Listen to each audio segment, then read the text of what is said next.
Patrick shrugged and then went outside. Tie her up. He repeated the order to Dan before handing him a key. And then they left me alone with Dan, tied to the chair. Suddenly, in front of me, Dan yawned widely and then fell unconscious. A tingling sensation on my wrist made me look down and gasp. Sorry. Did I hurt you, lass? I'm trying to be gentle. A small creature, about the size of my thumb, was busy undoing my knot. I stared at her. She looked like a young woman with wings, like one of my fae? They did exist. I'd drilled Julia about it at some point, although she didn't add anything more than what I'd found in my folklore research when I started to write the series. Excitement rose in me as I looked at my little flying rescuer.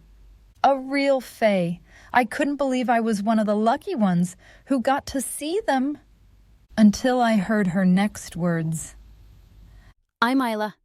It's a pleasure to finally meet you, she said, with a strong Scottish accent. Isla? I'd gone mad. I was imagining one of my characters coming to save me. This wasn't real. I had too much stress. Or maybe something in the air of that cab wasn't right, and now I was losing it. Yes, you look shocked. But you know about us, Faye. You write about us. Partly my fault, of course. I mused you. Mused? I muttered. I was now imagining that her hands pulled the rope to try and undo its largest knot. Yes, I totally owe you one. You set me free. At that party, when you got drunk and stumbled, you broke the wooden box I was caged in. Long story. But anyhow, I freaked out when the box fell and released my thoughts into the next unsuspecting person. You. Wouldn't have clung to you if you were just another human. But there's some magic linked to you, through the charge bond. Oh, but you must keep it a secret that I can influence thoughts. Shh. Even my mother doesn't know. It's not actually a fae trait. I have no idea where I got it from. And Freya would freak out and put me behind bars if she discovered I did this to you. So promise not to tell. I nodded. I wondered whether my hallucinations started earlier, when I thought Dan was being nice to me. He was still on the floor. I probably invented that too. I got to say, I never expected such accuracy. Some of my people wonder who spilled the beans. Isla laughed. I mean, the way you describe Callan and Freya, she's my mistress and queen, but of course, you already know that. It's like you met them. She looks exactly like you said. Yes, because I was describing myself, with that large chest and all. He's far hotter in reality, by the way. And some scenes you write with them do seem a tad on the imaginative side, I think. Who knows, right? Not that I'm complaining. I like it steamy. Sorry, miss.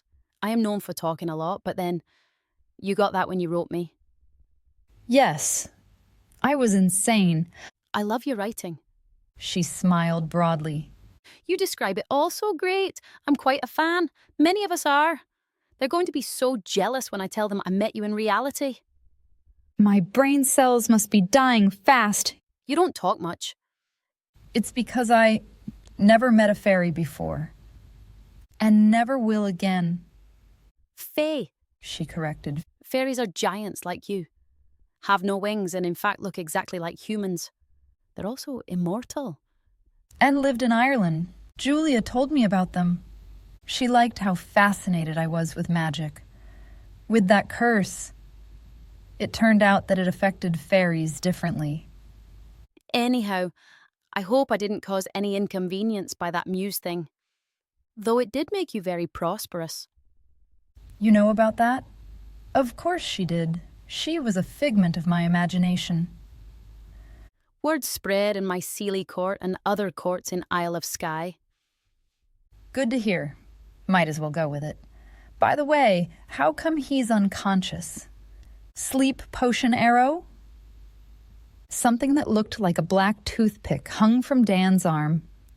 Isla smiled proudly. My very own blend. Makes perfect sense. I had checked out of planet Earth. The sound of tires on the gravel road caught my attention. I drew a sharp breath as I listened in panic. The terrible reality my imagination was trying to block was back. There was only one set of feet. The man started to walk to the shed. This knot is harder than I thought. Isla cursed, and then her voice became desperate. Sorry, lass. I'm trying. The door slammed open, and I didn't need to look up to know who it was. Isla vanished, but not fast enough. What the hell?